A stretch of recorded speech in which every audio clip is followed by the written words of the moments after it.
안녕하세요. 건축하는 오기사 오영옥이라고 합니다. 어려운 질문 하나 드리면서 시작하겠습니다. 어쩌면 쉬울 수도 있습니다.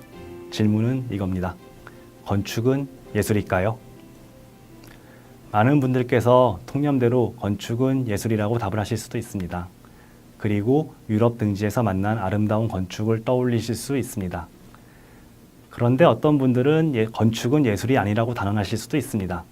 건축은 기능에 의거한 실리적인 구조물이며 부동산적인 가치를 먼저 떠올릴 수도 있습니다.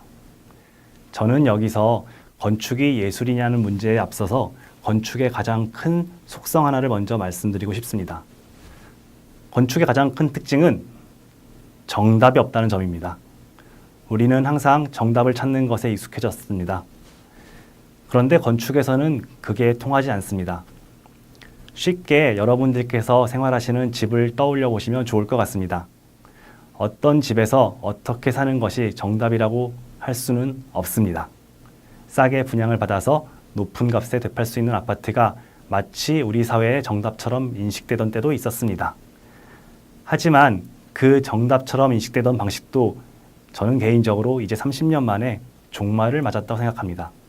마당이 있고 빛이 잘 드는 집이 정답이라고 하실 수도 있습니다. 하지만 우리 사회에서 대다수의 삶을 보면은 마당이 없는 집에 사는 사람이 훨씬 많습니다. 그렇다면 그들은 오답 속에 사는 걸까요? 또 이런 것도 있습니다. 빛이 잘 드는 집은 남향의 창이 커다랗게 뚫려야 되는데 싸고 빛이 잘 들게 하기 위해서 남향을 보고 있는 판상형 아파트들이 탄생했습니다. 우리는 흔히 우리 도시가 아파트로 인해서 아름답지 못하다고 말을 합니다. 그렇다면은 빛이 잘 드는 것이 우리의 도시를 추악하게 만듭니다.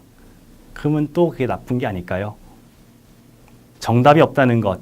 그래서 개인적인 선호나 취향, 생각에 의해 다양한 답들이 도출되고 그것이 다른 사람한테는 오답으로 인지될 수도 있다는 것이 건축의 가장 큰 특징일 것입니다.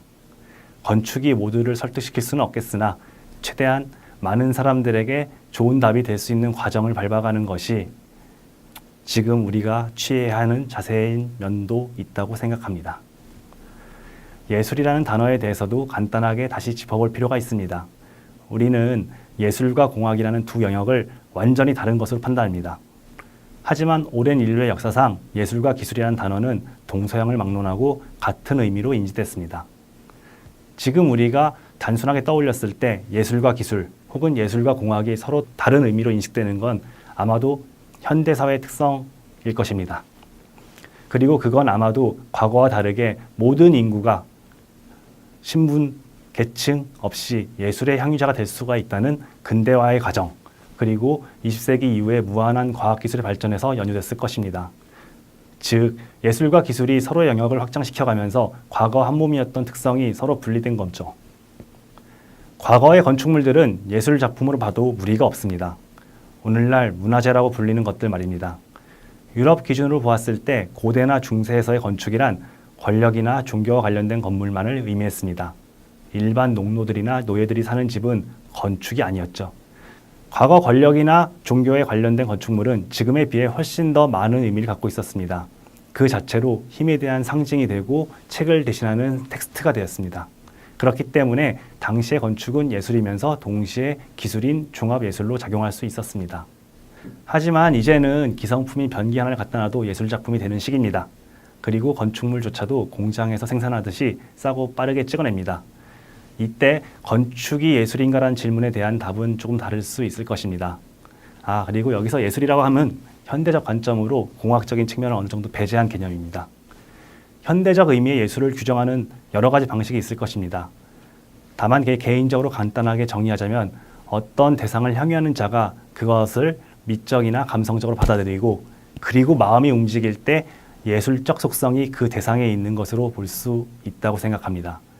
이런 관점에서 건축이 예술이냐는 질문에 대해서 답은 여러분께서 내리실 차례입니다. 여러분이 건축을 예술이라 생각하시고 여러분 집에 사용된 어떤 재료, 마루나 벽지에서 마음의 공명이 생기면은 혹은 사무실에서 동선 구조가 뭐 비서실이 있고 사장실이 있는데 그거를 난 사장실을 맨 앞에 두겠어 하는 식으로 그런 구조에 의미를 두고 거기에 어떤 반응을 하신다면은 이미 건축은 예술로 작용하고 있습니다. 아니면 건물이나 공간에서 그런 방식의 생각을 하기 귀찮으시면 건축은 기술적 결과물 혹은 재산의 의미에 더 가까워질 수도 있을 것입니다. 앞서 아파트를 말씀드렸는데 아파트에 대해서도 여러 가지 관점이 있을 수 있습니다. 급격한 발전을 이룬 한국의 특수한 상황이 이런 공장 같은 아파트를 양산했기 때문에 그 무미건조한 형태 자체가 우리나라 대한민국을 상징한다고 느끼시는 분도 계실 겁니다. 마찬가지 입장이지만 아파트를 미적으로 증오하면서 비인간적인 형태에 분노하시는 분도 계실 겁니다. 입장은 상반되지만 이런 분들은 아직 건축을 예술적 관점으로 바라보고 계시는 겁니다. 반면 아파트를 바라보면서 바로 근처에 지하철역은 있는지, 몇 평인지, 어느 회사가 지었는지, 평당 가격이 얼마인지부터 떠올리시는 분들은 모든 건축을 예술로 보기 어렵다는 생각을 갖고 계시는 겁니다. 이렇게 길게 말씀드렸는데 질문에 대한 답도 없이 점점 모호해진다고 느끼시는 분이 많을 것 같습니다. 제가 말씀드렸던 것처럼 건축에는 정답이 없습니다. 다소 동문서답의 느낌이 있지만은 건축은 예술인가라는 질문에 이런 답을 드리고 싶습니다. 보다 많은 분들이 건축의 의미를 부여하고 감상하고 체험하려 한다면은 우리는 더 이상 유럽의 예술적인 건축물들을 보면서 부러워하지 않아도 되는 우리만의 도시를 갖게 될 것이라고 말입니다. 지금까지 오영욱이었습니다.